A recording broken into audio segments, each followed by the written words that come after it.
Welcome!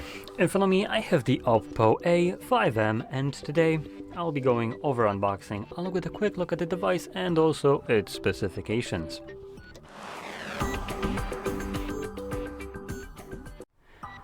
So, let's just get straight into this. I already checked out just a tiny bit of the spec sheet and I already can see that this is going to be a massive disappointment, which I'll go over this in just a moment once we get into it. So, popping it open, we get a charging cable and paperwork, and that's about it, which is already an improvement over what Sony includes with their phones, as they only include a phone. Next we get the phone itself. Just slide it out, and here it is. So, right out of the box, I'm not too impressed at all by this device. That's plastic back, I believe, though I'm not sure. Definitely plastic frame. We have a 6.6-inch display with a basically 720p resolution and a massive, the disappointing chin at the bottom, and very pitiful screen-to-body ratio for a phone released this year. It's also an LCD IPS display running at measly 90 Hz refresh rate, again for a phone in 2025. So right out of the box, the display right here is a bit of a letdown. Now, considering this phone costs roughly $200 including tax, this price is basically equivalent to what you get for what you can spend on a mid-range phone and have a stupidly better device than what we have right here, which this automatically belongs to trash. So it should know its place, and by that it should definitely be priced more accurately, because I'm sure shit this phone ain't worth $200. Now, you can now see the disgusting bezels all throughout, and yeah, the display right here, brightness also isn't shockingly bright, though on the store page it's not really mentioned right here.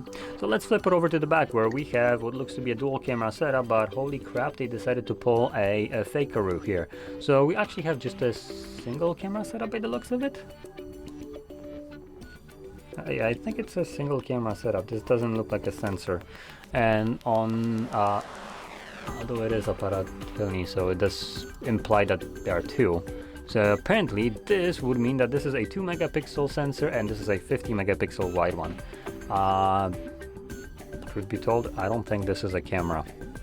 So I'm not sure if the store page is actually correct. This is Euro.pl, which I'm kind of getting these informations. So it's a store page which should have correct information, as they are literally selling this device.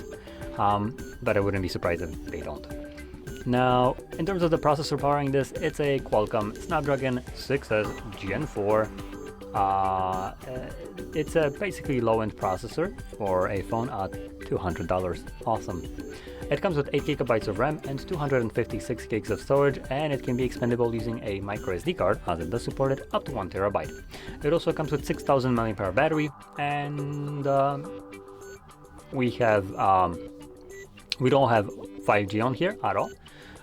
We have Bluetooth 5.0, which I think the newest one right now is like 5.4. So we're a little bit behind with this phone right here. At the front we have a 5 megapixel selfie. Ooh, full HD, wow.